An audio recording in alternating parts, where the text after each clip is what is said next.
Hello friends, నాకు మామిడి చెట్టున్న మామిడి కాయలన్న భలే ఇష్టం అండి. చిన్నప్పటి నుంచి నాకు చిన్నప్పుడు ఒక కోరిక ఉండేది, మా ఇంటి ముందు ఒక పెద్ద మామిడి చెట్టు ఉండాలి, ఆ మామిడి చెట్టుకు ఒక ఉయ్యాలు ఉండాలి, ఆ ఉయ్యాల్లో నేను ఊగుతూ ఉప్పు కారం వేసిన మామిడికాయ ముక్కలు తింటూ ఉండాలి, అలాగే ఆ మామిడి కొమ్మల మీద కూర్చుని మామిడి పళ్ళ రసాన్ని జురుకుంటూ తినాలి. అలాంటి కోరికలు చాలా ఉండేదన్నమాట.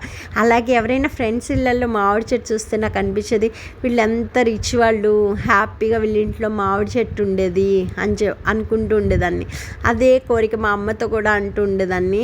సరే, మా అమ్మ నాన్న నా కోరిక తీర్చాలని చెప్పి చాలాసార్లు మా ఇంటి ముందు మామిడి చెట్టు పెట్టాలని ట్రై చేశారు, కానీ అదేం కర్మ, ఒక్కసారి కూడా ఆ మొక్క బతకలేదండి.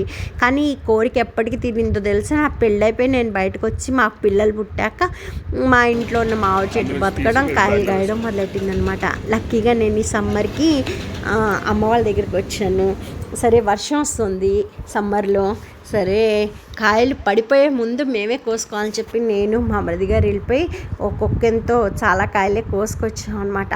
నెక్స్ట్ ప్లాన్ ఏంటో తెలుసా, వీటిని అన్నిటిని ముక్కలుగా తరిగి ఉప్పు కారం వేసుకొని తినాలి, కొన్ని పచ్చడి పప్పు చేయించుకోవాలి అని అనమాట. నాకు ఇలా ముక్కలు ఉప్పు కారం వేసుకుని నంచుకు తింటే ఒక చిన్న ఎక్స్పీరియన్స్ గుర్తొస్తుందండి. చిన్ననాటి ఎక్స్పీరియన్స్, చిన్నది కాదు, చాలా పెద్ద ఎక్స్పీరియన్స్. మా చిన్నప్పుడు మా స్కూల్ బయట మా ముసలావిడ ఇలాగే మామిడి ముక్కలు ఎక్కువ ఉప్పు కొంచెం కారం వేసి వాటి మీద చల్లి 10 పైసలకి 20 పైసలకి ఓ ముక్క చొప్పున అమ్ముతూ ఉండేవారు అనమాట. అసలు భలే ఉంటుందండి. ఆ రుచి తలుచుకుంటే ఇప్పటికీ నోట్లో నీళ్ళు వచ్చేస్తాయండి. భలే అనిపిస్తుంది కదా. మీకు కూడా అలాంటి ఎక్స్పీరియన్స్ ఉంటాయి కదా మామిడికాయలతో. ఇంకా మామిడికాయ పప్పు రుచి అయితే అద్భుతం.